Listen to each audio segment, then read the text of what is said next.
Despite the threat of harassment and arrest, tens of thousands of opposition activists, supporters and leaders showed up at this rally. The president of the opposition BNP Party Women's Wing is voicing defiance. We want respite from this illegal government's draconian rule and repression.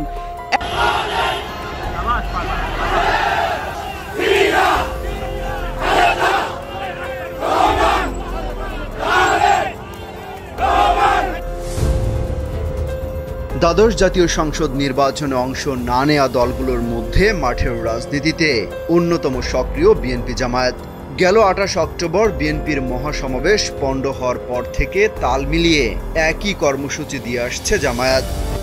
সম্মানিত দর্শক মণ্ডলী, বাংলাদেশের দ্বাদশ জাতীয় সংসদ নির্বাচনকে কেন্দ্র করে প্রধানমন্ত্রীর বিরুদ্ধে আল জাজিরা বিশেষ প্রতিবেদনে যে ভয়াবহ এবং যে পরিকল্পনা করছেন আওয়ামী লীগ সরকার, সেই বিষয়ে কিছু তথ্য দিয়েছেন আল জাজিরা, যা এই ভিডিওর মাধ্যমে আপনারা দেখবেন। এবং কি বিএনপি জামাত ইসলাম তারা ঐক্যবদ্ধ হয়ে সরকার পতনের যে কঠিন হুঁশিয়ারি দিয়েছেন এবং হুমকিগুলা দিয়েছেন, ভিডিওর মাধ্যমে আপনারা দেখলে অবাক হয়ে যাবেন যে জামাত ইসলাম এবং বিএনপি কতটা শক্তিশালী হয়ে তারা মাঠে নামছেন। সময় দর্শক, চলুন ভিডিওর মাধ্যমে আমরা দেখে আসি বিএনপি হেফাজত ইসলাম তারা কি বলেছেন এবং আল জাজিরার যে বিশেষ প্রতিবেদনগুলো আছে সেইগুলো আমরা ভিডিওর মাধ্যমে দেখে আসি। তবে ভিডিওটি দেখার আসে আপনাদের কাছে একটাই রিকোয়েস্ট, চ্যানেলে নতুন হয়ে দর্শক থাকলে অবশ্যই চ্যানেলটাকে সাবস্ক্রাইব করে রাখবেন পরবর্তী আপডেটের জন্য। সম্মানিত দর্শক, ভিডিওতে একটি লাইক দিয়ে দেখতে থাকুন সম্পূর্ণ ভিডিওটি। The threat of harassment and arrest, tens of thousands of opposition activists, supporters and leaders showed up at this rally. The president of the opposition BNP Party Women's Wing is voicing defiance. We want respite from this illegal government's draconian rule and repression. Everyone should have the same rights, political freedom and the right to vote. Bangladesh's main opposition party says it will boycott a general election in January. That's in protest against a months-long crackdown that has seen thousands of party activists, supporters and leaders harassed, threatened and arrested. We are not afraid of threats and arrests. We will stay in the street, whatever the intimidation and the harassment may be. We will all unite and work together for our rights. The opposition's key demand is that the election be held under a caretaker administration. But the government has rejected that and blames the opposition for violence and public disorder. They are keeping the general population hostage by throwing petrol bombs and burning vehicles. Bangladesh could have made more progress if there was no culture of political violence. The government is also increasingly coming under pressure from the United Nations, the United States and the European Union to ensure a free and fair election. What election? Is this some kind of game? There's no political opposition party taking part in the upcoming elections in Bangladesh. Bangladesh is barely 3 weeks away from the general election due on January 7. দ্বাদশ জাতীয় সংসদ নির্বাচনে অংশ না নেওয়া দলগুলোর মধ্যে মাঠের রাজনীতিতে অন্যতম সক্রিয় বিএনপি জামায়াত। গেল 28 অক্টোবর বিএনপির মহাসমাবেশ পণ্ড হওয়ার পর থেকে তাল মিলিয়ে একই কর্মসূচি দিয়ে আসছে জামায়াত। ভোটের আগে সব বিভেদ ভুলে এক মঞ্চে আসতে চায় জামায়াত সহ বিএনপির সমমনা দলগুলো। বিএনপির নেতারা বলছেন জামায়াতের সঙ্গে ঐক্য শেষ পর্যায়ে, যে কোনো সময় আন্দোলনের চূড়ান্ত মুহূর্ত শুরু হওয়ার আগে সব বিরোধী দলকে এক মঞ্চে নিয়ে আসার প্রক্রিয়াও শেষ পর্যায়ে বলে জানা গেছে। জীবনকে উপভোগ করার সব আয়োজনকে একটি নিশ্চিন্ত কমিউনিটি লিভিং নিশ্চিত করছে রূপায়ণ সিটি উত্তরা।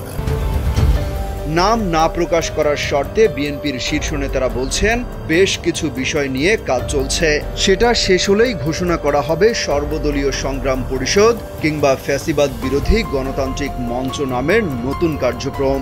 সেখানে যেসব দল আসতে গড়িমসি করবে তাদের যুগপৎ আন্দোলনে রাখার সুযোগও রাখা হয়েছে। আবার বিএনপির অনেক নেতা মনে করছেন দেশের এই ক্রান্তি লগ্নে বিভেদ মতপার্থক্য ভুলে সব দল একসঙ্গে আন্দোলনের মাঠে ঝাঁপিয়ে পড়বে।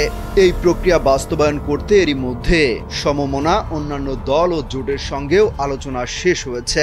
এর অগ্রগতি নিয়ে শুক্রবারও গণতন্ত্র মঞ্চের বৈঠক অনুষ্ঠিত হয়। সেখানে মঞ্চের নেতারা আলোচনা করে সিদ্ধান্ত নেন, আদর্শিকভাবে জামায়াতকে নিয়ে এক মঞ্চে ওঠা অসম্ভব হলেও দেশের গণতন্ত্র ও ভোটাধিকার ফিরিয়ে আনতে সবাইকে ত্যাগ স্বীকার করতে হবে।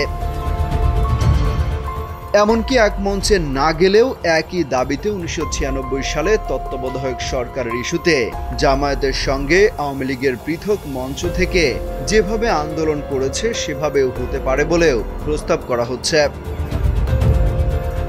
গণতন্ত্র মঞ্চের নেতারা বলছেন, জামায়াতকে নিয়ে তাদের আগের কট্টর অবস্থান থেকে ছাড় দিতে সম্মত হয়েছেন তারা। আন্দোলনের স্বার্থে বিএনপি, জামায়াত সহ অন্যান্য দল এক মঞ্চে উঠলে তাদের কোনো আপত্তি নেই। এক্ষেত্রে তারা যুগপৎ আন্দোলনকেই এখন পর্যন্ত প্রাধান্য দিচ্ছেন। তবে চূড়ান্ত মুহূর্তে যে কোনো সিদ্ধান্ত পরিবর্তন হতে পারে বলেও জানান তারা। বিএনপি এবং জামায়াতের নেতারা বলছেন, মাঠ পর্যায়ে আন্দোলনের ভিত মজবুত ও কার্যকর করতে এরই মধ্যে তারা কাজ শুরু করেছেন। ঢাকা মহানগর কেন্দ্রিক বিভিন্ন থানা ওয়ার্ড পর্যায়ে দুই দলের নেতারা আন্দোলনের রূপরেখা তৈরি করছেন, তথ্য আদান প্রদান করছেন তারা। আনুষ্ঠানিকভাবে ঐক্য ঘোষণার পর একসঙ্গে মাঠে নামার প্রস্তুতিও নেওয়া হচ্ছে বলে হুঁশিয়ারি দেওয়া হয়। এসব তথ্য তুলে ধরে একটি প্রতিবেদন প্রকাশ করেছে দৈনিক সমকাল।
সম্মানিত দর্শক মণ্ডলী, আশা করি সকলে পুরো ভিডিওটি দেখলেন।